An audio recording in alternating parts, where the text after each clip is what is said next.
I'm here now with debut author Belle, and she's written a new book called Strangers, a Memoir of Marriage. Welcome to GMA. I remember when I read the article, this book was based on a couple of years ago, and it was heartbreaking and hopeful at the same time. You bring everybody back to that moment when a 21-year marriage ended. Tell us about it.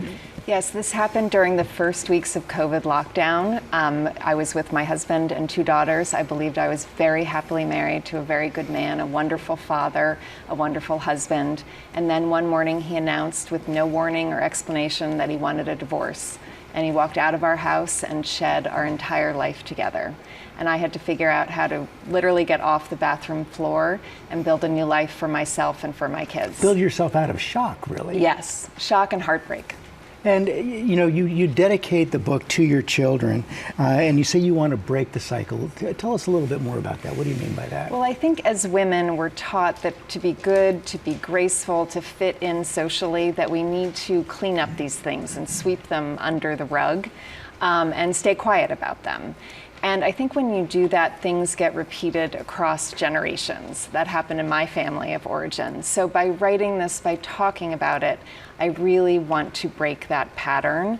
And I think there's a way to do that, to acknowledge the truth for your children, acknowledge their reality without bad-mouthing your spouse. It's a hard line to walk. Well, again, it was one of the things that really struck me about the book, because you're so honest in the book, and what you describe is something that was pretty unimaginable to me, but you're also exquisitely fair in the book as well. You're really trying to take a complete view of it.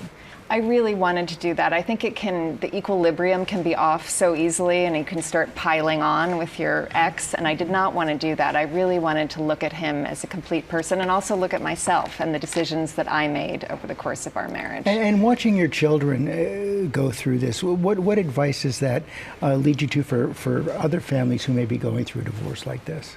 I think that you just have to take it one step at a time and just put one foot in front of the other and really focus on the kids and just trying to get them to the next stage. Because they all have completely different ways of coping. They do, and every kid is very different. And they were different ages and had different feelings about the whole thing. One of the things you confront in the book is you say your own narrative was that you had to be blameless. Yes. So then when you start to examine it, do you come up with something different? Well, I really held on to that for a long time. It was really important to me to view myself that way, and I thought if anything changed that my whole narrative would fall apart.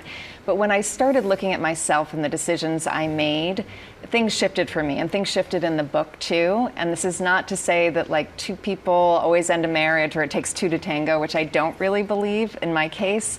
But I think you can look at yourself and start to understand how you ended up in the place where you are. Your title is pretty startling for a book about marriage, Strangers. Do you think in the end that your husband was a stranger to you? I think he was not for a period of time. I think it was very close and intimate for a period of time, and I really knew him. But it did change, and it's hard that I did not know when it changed and that I did not notice. And you don't want it to change? No, you really hope that it's the same, and it is very scary when it changes like that. So what do you hope the people who read this, and I really recommend it, what do you hope for people in any kind of relationship now take away from the book? Well, I hope that people who have been through it feel seen and understood. When I went through it, I felt so alone and alienated and felt a lot of shame. I also hope that other people who haven't been through it start to understand, maybe can see what it's like to go through it. And then I really hope that women are inspired to tell their own stories and not stay quiet and clean things up. And it is a real story of resilience as well. Thank you so much. Thank you for coming in. Strangers, a Memoir of Marriage is available on Tuesday.